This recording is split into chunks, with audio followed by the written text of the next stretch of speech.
global wheat prices soar. The rich will suffer and the poor may die. Where and why? Next on Global Pulse. I'm Erin Coker.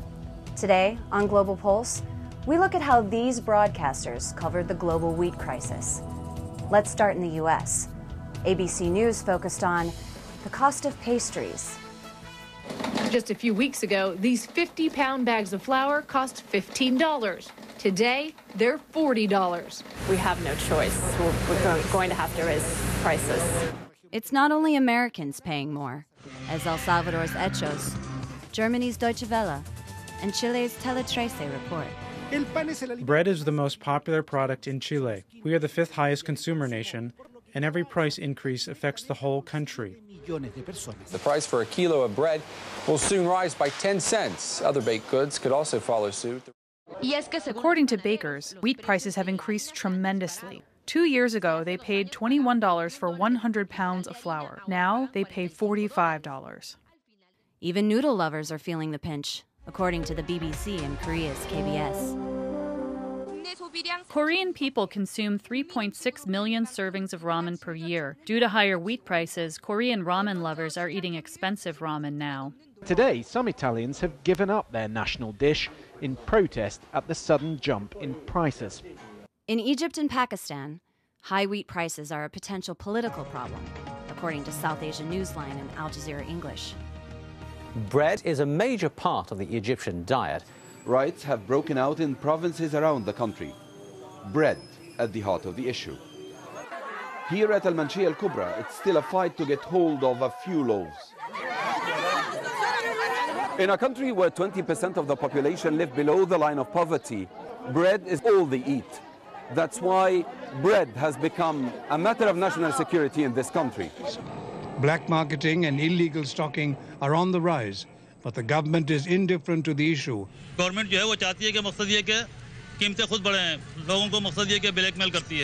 the masses are going through painful times by paying exorbitant prices for their daily needs. In areas of Africa, already short on food, high prices may mean starvation. Millions of tons of food aid are needed for an estimated 850 million people worldwide who are malnourished. But the UN World Food Programme says it's becoming increasingly difficult to meet the demands because of rising food prices, particularly corn and wheat. Mary told me she grows some corn and a few vegetables, but it's not enough to live on, and her family has been hit hard by the rising cost of sugar, bread and milk in the shops. Every 5 seconds, a child dies from a lack of food.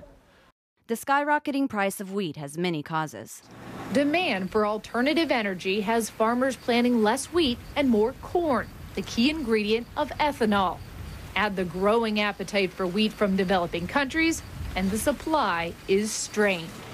Wheat is one of the world's most basic foodstuffs, but it's also a raw commodity like any other, what's known by traders as futures. But this futures trading also attracts speculators, and they are increasingly discovering grain as a financial playground. They buy and then sell for even higher prices, juggling with thousands of tons of grain. Drought, and one of its consequences, crop failure. Australia has been experiencing it for years. If you truly want to understand the world's grain shortage, then step inside this silo. There isn't even enough grain here to fill a single bag. Here, again, are the factors that are raising the costs of wheat and some of the results of those rising prices. And here's one last result, according to Korea's KBS News.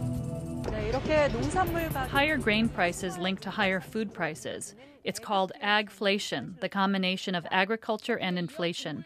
Like valuable oil resources, grain resources will become a weapon of global power. For Global Pulse, this is Erin Coker.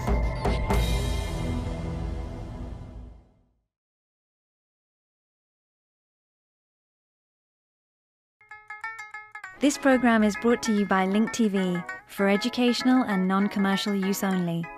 Link TV is the only US network dedicated to global and national news, uncompromising documentaries and diverse cultural programs.